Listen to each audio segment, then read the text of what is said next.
Hi guys, welcome to our visual. இன்றைக்கி நம்ம குழந்தைகளும் சாப்பிடக்கூடிய ஈஸியான தேங்காய் பால் சாதம் தான் எப்படி செய்கிறதுன்னு பார்க்க போகிறோம். வாங்க ஃப்ரெண்ட்ஸ் பார்க்கலாம்.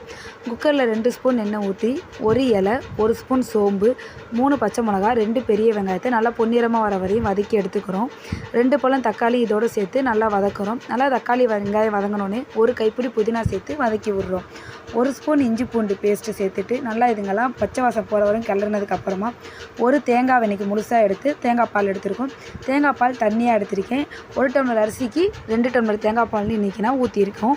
1/2 ஸ்பூன் தயிர் ஊற்றி 1 ஸ்பூன் கரம் மசாலா, தேவையான அளவு உப்பு சேர்த்து இதுங்க எல்லாத்தையும் நல்லா நம்ம கிளறி விடுறோம். நல்லா பால் இந்த அளவு கொதித்து வரப்போ நம்ம எவ்வளோ அரிசி எடுத்துருக்கோமோ அதை கழுவி வச்சதையும் இதோடு சேர்த்து குக்கரில் நம்ம மூடி போட்டு வச்சிடுறோம். இன்றைக்கி நான் எடுத்த அரிசிக்கு 2 விசில் விட்ருக்கோம். அவ்வளோதான் ஃப்ரெண்ட்ஸ். 2 விசில் வந்தோடனே சூப்பரான காரமே இல்லாத குழந்தைங்களும் சாப்பிடக்கூடிய தேங்காய் பால் சாதம்